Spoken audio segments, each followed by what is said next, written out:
ಓಂ ಶ್ರೀ ಸದ್ಗುರು ಪಾದುಕಾಭ್ಯಾಂ ನಮಃ. ಎಲ್ರಿಗೂ ನಮಸ್ಕಾರ.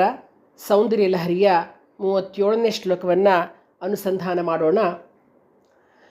ವಿಶುದ್ಧೌ ತೇ ಶುದ್ಧ ಸ್ಫಟಿಕ ವಿಶದಂ ವ್ಯೋಮಜನಕಂ ಶಿವಂ ಸೇವೆ ದೇವೀಮಪಿ ಶಿವಸಮಾನವ್ಯವಸಿತಾಂ ಯಯೋ ಕಾಂತ್ಯಾಯಾಂತ್ಯಾಃ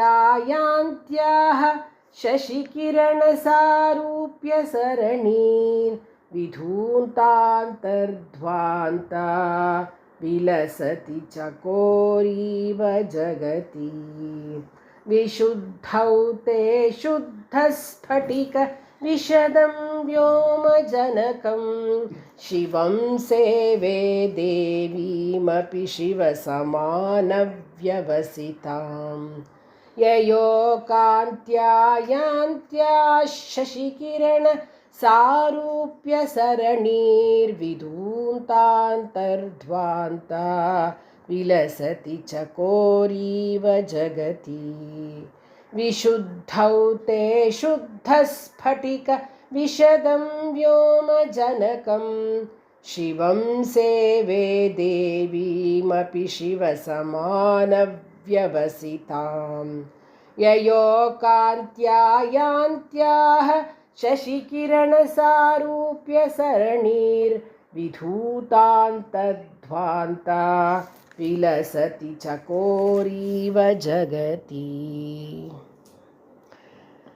ಈ ಸ್ತೋತ್ರದಲ್ಲಿ ಭಗವತ್ಪಾದರು ವಿಶುದ್ಧ ಚಕ್ರದಲ್ಲಿ ದೇವದೇವಿಯರ ಒಂದು ಸ್ತುತಿಯನ್ನು ಮಾಡ್ತಾ ಇದ್ದಾರೆ. ಅಂದರೆ ಇದು ಸಿದ್ಧಾಂತವನ್ನು ಹೇಳ್ತಕ್ಕಂತಹ ಸ್ತೋತ್ರ. ಹಿಂದೆ ಆಜ್ಞಾಚಕ್ರದ ಬಗ್ಗೆ ತಿಳಿಸ್ಕೊಟ್ಟಿದ್ರು. ಈ ಒಂದು ಸ್ತೋತ್ರದಲ್ಲಿ ವಿಶುದ್ಧ ಚಕ್ರದ ಬಗ್ಗೆ ಹೇಳ್ತಾ ಇದ್ದಾರೆ. ಅಲ್ಲಿ ಭಗವಂತನ ಒಂದು ಸ್ತುತಿಯನ್ನು ಮಾಡ್ತಾ ಇರ್ತಕ್ಕಂಥದ್ದು, ತಾಯಿಯ ಸ್ತುತಿಯನ್ನು ಮಾಡ್ತಿರ್ತಕ್ಕಂಥದ್ದು. ಓ ಭಗವತಿ, ತೇ ನಿನ್ನ ವಿಶುದ್ಧೌ ವಿಶುದ್ಧಿ ಚಕ್ರದಲ್ಲಿ ಶುದ್ಧ ಸ್ಫಟಿಕ ವಿಶದಂ ಶುದ್ಧವಾದ ಸ್ಫಟಿಕ ಶಿಲೆಗೆ ಸದೃಶವಾದ ವ್ಯೋಮಜನಕಂ ಆಕಾಶ ತತ್ವದ ಉತ್ಪಾದಕನಾಗಿರ್ತಕ್ಕಂತಹ ಶಿವಂ ಶಿವನನ್ನು ದೇವೀಮಪಿ ಶಿವಸಮಾನ ವ್ಯವಸಿತಾಂ ಶಿವನೊಡನೆ ಸಮಾನವಾಗಿರ್ತಕ್ಕಂತಹ ಶಿವೆಯನ್ನು ಕೂಡಿ, ಅಂದರೆ ಶಿವ ಶಕ್ತಿಯನ್ನು ಕೂಡಿ ಸೇವೆ ಉಪಾಸಿಸುತ್ತೇನೆ.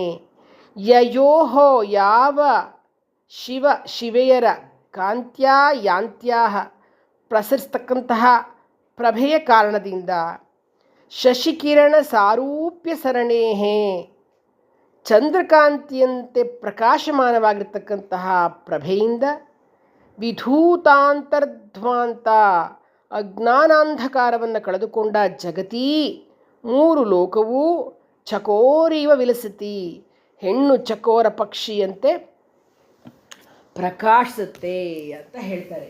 ಅಂದರೆ ಕತ್ತಲೆಯಾದಾಗ ಚಂದ್ರೋಪಾಸನೆಯ ಒಂದು, ಅಂದರೆ ಚಂದ್ರನ ಕತ್ತಲೆ ಆದರೆ ಚಂದ್ರ ಉದಯ ಆಗುತ್ತೆ, ಚಂದ್ರೋದಯವಾಗುತ್ತೆ.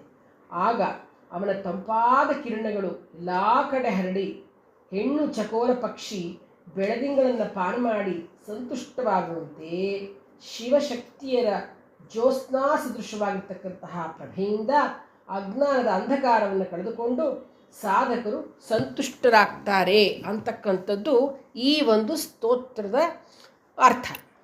ಇಲ್ಲಿ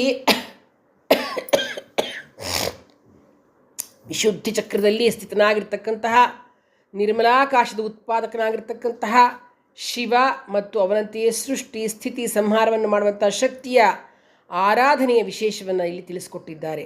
ಇಲ್ಲಿ ಅರ್ಧನಾರೀಶ್ವರ ಭಾವ ವ್ಯಕ್ತವಾಗಿದೆ. ವ್ಯೋಮೇಶ್ವರ ಹಾಗೂ ವ್ಯೋಮೇಶ್ವರಿ ದೇವತೆಗಳ ಆರಾಧನೆಯನ್ನು ತಿಳಿಸಲಾಗಿದೆ. ಮತ್ತು ಶಿವ ಶಕ್ತಿಯರ ಸಾಕ್ಷಾತ್ಕಾರದಿಂದ ಅವಿದ್ಯೆ ಎಂಬ ಕತ್ತಲು ಹರಿಯತ್ತೆ ಅನ್ನುವ ಭಾವವನ್ನು ವ್ಯಕ್ತಪಡಿಸ್ತಾ ಆಚಾರ್ಯ ಶಂಕರ ಭಗವತ್ಪಾದರು ದೇವಿಗೆ ಸೌಂದರ್ಯ ಲಹರಿಯ 37ನೇ ಪುಷ್ಪವನ್ನು ಸಮರ್ಪಿಸ್ತಾ ಇದ್ದಾರೆ. ಈ ಒಂದು ಸ್ತೋತ್ರದ ಫಲವೇನಪ್ಪ ಅಂತಂದರೆ, ಎಂಥದ್ದು ಈ ಕೆಲವರು ಹೆದರ್ಕೊಂಡ್ಬಿಡ್ತಾರೆ ನೋಡಿ, ಭೂತ ಪ್ರೇತ ಪಿಶಾಚಿ ಭಯಗಳು ತುಂಬ ಭಯ ಇರುತ್ತೆ. ಆ ಭಯ ನಿವಾರಣೆ ಆಗುತ್ತೆ ಈ ಸ್ತೋತ್ರದಿಂದ. ಮತ್ತು ಯಾರಿಗೆ ಹೀಟ್ ರಿಲೇಟೆಡ್ ಡಿಸೀಸ್ಗಳು ಉಷ್ಣ ಸಂಬಂಧ ರೋಗಗಳು ಇರುತ್ತೋ ಅದು ಕೂಡ ವಾಸಿಯಾಗುತ್ತೆ. ಆದ್ದರಿಂದ ಈ ಸ್ತೋತ್ರ ಅಷ್ಟೊಂದು ಪವಿತ್ರವಾಗಿರ್ತಕ್ಕಂತಹ ಸ್ತೋತ್ರ. ಶ್ರೀ ಜಗದಂಬಾರ್ಪಣಮಸ್ತು.